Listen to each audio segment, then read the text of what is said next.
Good morning, beautiful people. Good morning. All right, so something that we have been meaning to do, and we keep forgetting just because it's out of sight, out of mind. Yeah. About a month and a half ago, we put some pork in the freezer. Well, with that pork we put in the freezer is the prosciuttos we are curing. Yes. The first portion is where they have to be in a controlled environment, aka the fridge, for the salt cure. This freezer is kind of busted, so it doesn't really freeze anymore. Yeah. So we have stuck our prosciuttos in here. They are doing their salt curing. They're done now. We need to pull them out and hang them. Yeah. So that's what we're going to be doing right now. We're going to get this all pulled out. I'm going to have to set down the camera and because we've got 4 prosciuttos. Yeah. And only 2 people. Yeah, that's one per arm. All right, we're going to get these prosciuttos up to the house. We'll see you in a second. Yeah.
All right, now I get to talk about this. This was interesting. What you saw us just do was try to use 2 scales to try to get a number because none of our scales, we either have too small. She's got her soap making scales. It only goes up to 13 pounds. So, these are more than 13 pounds. Yeah. Actually, just barely. This thing goes up to 6,000 grams, which is, we're measuring in grams because it's an easy decimal place to work with. Yeah, it's more accurate. They're like 7,000 and some change, and we haven't started really drying out yet. Right. So it's just kind of frustrating. Yeah. So she's going to order one. We're going to put those back in the freezer. Yep. But the smaller ones are ready. We're going to hang those up. Yep. I don't know if we're going to hang up in here. I don't know. I want to stare at it. I want to look at it for a whole year. Just be like, hey, are you ready? Can we start carving off of you yet? So I think we'll figure out a place we can hang them. Yeah. I just don't know where we could hang them in here where they're out of the way. I think if we did it over the island, it wouldn't be too bad. And then we could put something to catch the drips because it'll drip for a little bit. It'll drip for a little bit. Yeah. And it's got a lot of moisture that has to come out.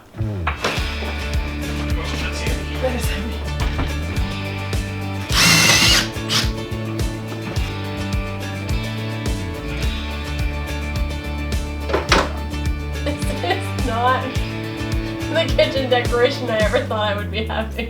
And be excited. I am excited for it, but it's, a little morbid. A little morbid. Not gonna stay on that one.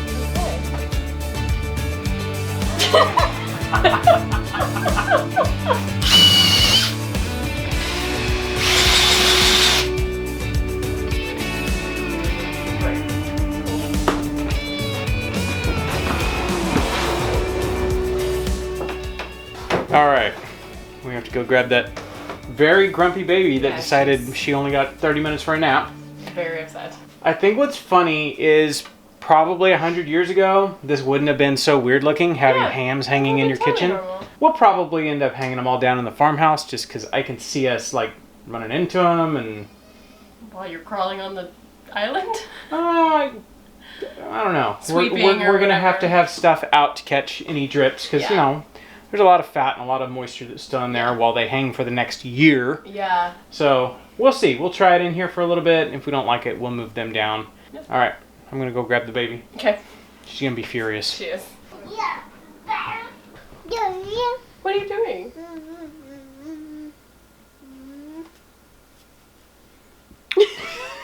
Busted. He's embarrassed. Totally embarrassed. Look at that face. You was just dancing. It's okay. She's like, yeah, but not on camera. No. All right. Some time has passed. Yeah, as in 24 hours. We ordered a scale, and it showed up this morning. Like, It did. within, 12 hours or something like that? That was Yeah. kind of amazing. So, we have a scale. Yes. I can go get the other two hams, and Yep. we'll get a weight and We will finish. finish doing that. Yes. We have, hey, sister. Hey, what's up? You're gonna get up here too? Okay. Like, I'm just going to stand on the Yep. food scrap bucket. Yep.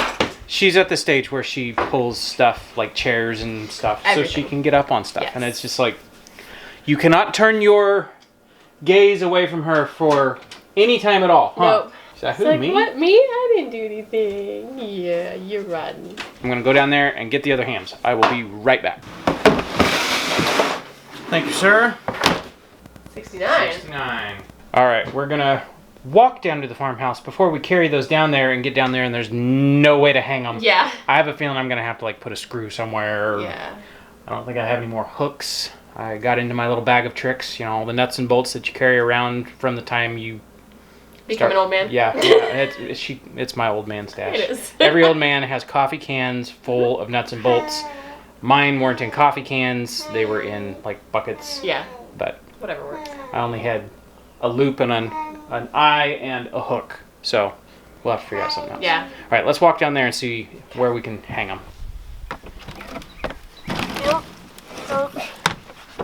Here we go. So, this is what I was thinking was in the kitchen somewhere. Yeah, yeah. These low ceilings are kind of hard. While we're down here, Since everybody asks. we've had a lot of people ask, hey, how come you're not using the farmhouse for anything? Honestly, just short story, this building is condemned. Like, Yeah. people have asked, how come you guys aren't redoing the farmhouse? Because this is a Frankenstein's monster of a creation. The original cabin that was here is up in the front, and it is so infested with termites and rotten, it's just terrible. Yeah. Well, what happened was as people lived here, they would add on. They'd put a deck, and then they would wall the deck in and turn it into a room, and then add another deck, and so on and so forth. And so there's so many different pieces of this house that are just, you know, over the years. The It's more just we've like- dug into it, Yeah. it's like, oh, this is a bigger monster than we realized. So where we're currently at with it is, honestly, it would be easier to tear it down to one wall and build an entire house around that one wall and call it a remodel. Yeah, like there's not really a foundation, like it's stacked rock foundation, Yeah. and some of them are, so it's just, it was, like I said, a bigger monster than we realized, and there's no electricity to the place, and There's no plumbing, no electricity. yeah, so it was just like, we might as well just build a whole new thing. We've talked about either building a house here or just tearing it down and building a shop. Yeah. Like, that'd be cool. As it is right now, we've got so many other things to do and to worry about and get into animals and our food situation where it needs to be. Right. Our living situation is fine. Yeah. If you think about it, all you need is a place to cook your food and sleep. Yeah. And that's what the mobile home is for us. We spend so much time outside anyways. No, we can't get down in here. You can't get down. It's dirty in here. So this is just kind of our catch-all. Like, Yeah, holding my like soap stuff all right of the now soap and- supplies are down here, Yeah. and then the kids have Nerf battles in there. I'm not even gonna walk around. Like, we parked a dumpster right here, and I cleaned this whole place out and got it totally empty, and now it's full of our garbage. Yeah. So I mean, it is what it is. So we'll figure out a place to hang the hams and stick them in here. I'll go grab a drill and some screws, and we'll. That's pretty hard stuff. Okay. Cool. All right, 2 lengths of chain, a screw and a washer. Okay. I brought extra screws and washers in case one doesn't get it. Good idea.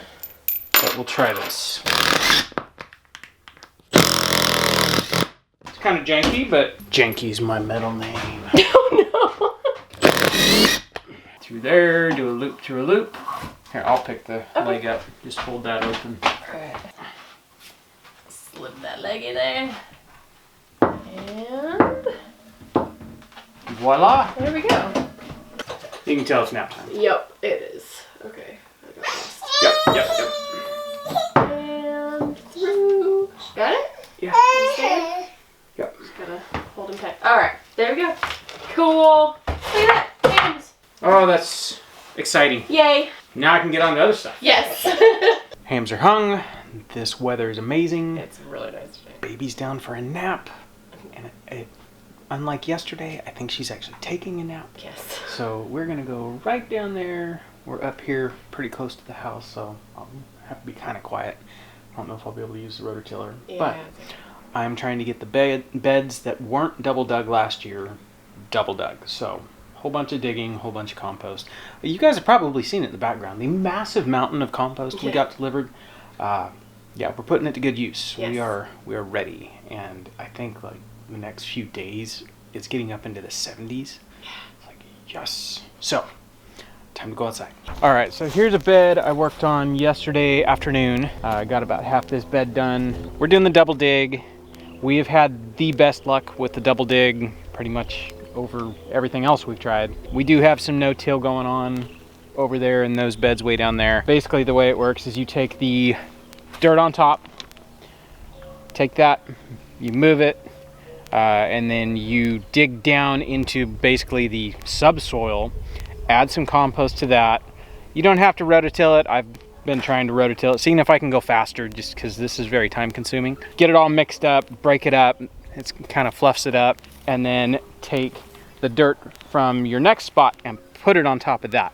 This dirt on top is what already has compost in it that we've added. When I put these beds in last year, I had double dug. You can kind of see it right there. There's two hills. We had beds, just normal beds without the boxes around them. And I had actually double dug 2 50-foot beds the first year here. So half of this bed, you get down there, it's nice and soft. The other half that was kind of walkway, rock solid, full of rocks, really tough. So it's kind of slow going.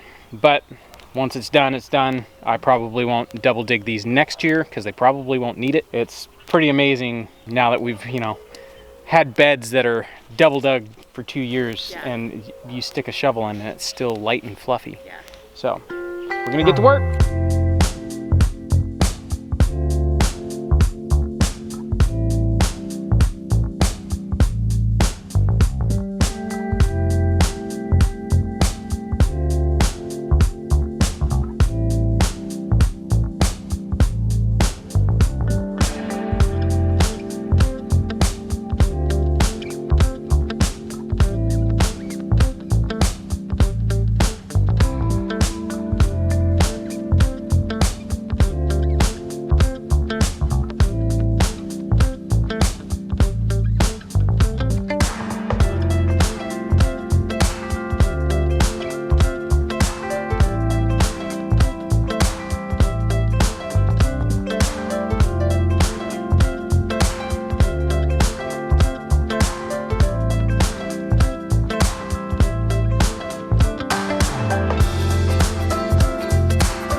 up now. Okay, let's go up.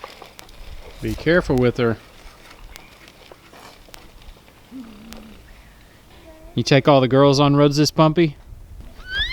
You did? Yeah, I did. Here I am. Yep. She saw Mom walking with a bowl of some lunch. She's like, hey Mom, hey friend. I did take you on some bumpy roads, didn't I? You did. When we were dating, I about wore the wheels off that first truck of mine. We went boonie bouncing any chance we got. Yep. We've had lunch. Well, I've had lunch. Still working on mine. You're still working on yours. Looks like you're gonna have some help. This bed's basically done. I just have to shovel off of the boards back into that point. I figured I would explain this real quick. I know I'm gonna get questions on this process. I know that there's gonna be comments because there are in every video. That's a lot of work. That's labor intensive and yada yada. You know, this way is better and my way is better. I'm sure it is for you. We have had the best luck doing the double dig method. Yes, it is very labor intensive, but a little Earth's gem never hurt anybody. And honestly, once it's done, there's a few places, a few beds, like I double dug these ones on the end last year. They don't need it. So all I'll do is I'll top dress them. I might rototill them in, but they don't need it. So I'm gonna get this all put back, and that'll be that for that bed.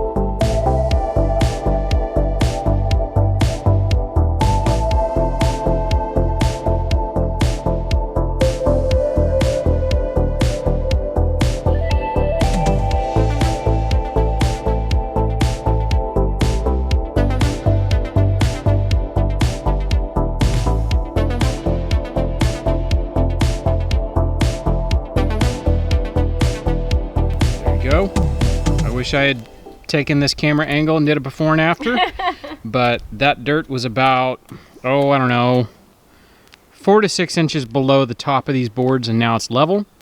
I actually would prefer that because like this one, that one and this one are standing proud of the beds. There's one down there. I don't know if you can see it with the plastic sitting on it. Same way, it's sitting proud of the bed, and I don't have enough room to really level it out. First couple rains we get, it'll settle a good amount, but it's kind of annoying when you go to plant and you have this like rounded bed. That's not that big of a deal. It's just kind of I think my one complaint with double digging is when the dirt is just so fluffed up. It's like, oh, okay. Too much dirt. Too much dirt. But this is perfect. So I think that's gonna do it for today. I have to ease into being outside after the long winter. Yes. But it does feel good to get some sun on my pasty arms and neck. So that's gonna do it for us. All right. We'll catch you guys on the next one. Bye. Wait, one more thing before we go officially for the night. I wanted to share something with you guys real quick. Our friend Justin Rhodes sent us a copy of his brand new, barely off the presses book. It's called The Rooted Life, and I wanted to share it with you guys for a multitude of reasons, but the biggest one being I very frequently have people ask me what our favorite go-to #1 homesteading book is. In fact, my sister just asked me this the other day, and it's always hard to answer because I don't actually have one favorite book. I mean, you guys can see that I clearly love books, and I don't have a favorite go-to homesteading book, not because they aren't good. There are a lot of good ones, but there's not really one that's an all-encompassing, this is how you homestead book. They're very niched. You know, you can have books on root cellaring, you have books on specifically growing vegetables, you have books on maybe preserving and that kind of thing, but there hasn't really been, that I have found, an all-encompassing good starter homesteading book. I think this is it. I've been looking through this, and it's a really great book, you guys. It's really great. Not only is it beautiful with all the pictures in it, like it's absolutely gorgeous, but it covers everything kind of from start to finish. From I don't have anywhere to homestead, what can I do? And here's how you do it, to raising chickens and meat birds, to even winter sowing, which is something I am struggling to learn, is how to do crops into the winter and keep that harvest going, to harvest time and what to do with it after you've actually harvested. They include a lot of recipes in how you can just eat what you've pulled out of your garden. And I think my favorite thing about this book actually is that he takes away all of your excuses. Every excuse you've come up with as to why you cannot homestead, or you can't grow your vegetables, or you can't grow your meat, or any of that, he takes them all away and explains that there are no excuses in homesteading, and you really just have to plant. Like I said, it's a really gorgeous book. Justin, Rebecca, if you're watching, good job, friends. Like, it's amazing. It's beautiful. It's hefty. I like a good hefty book, and there's tons of information in this. So I will drop a link for this below. Go check it out. Beautiful book. Pretty good get started homesteading book, but also if you've been homesteading for a while, lots of information in it as well. Maybe there's something in there you haven't thought about yet, and it's something you could add to your own homestead. So go get it. The Rooted Life by Justin Rhodes. Really awesome book. That's officially the end. I'll catch you guys on the next one.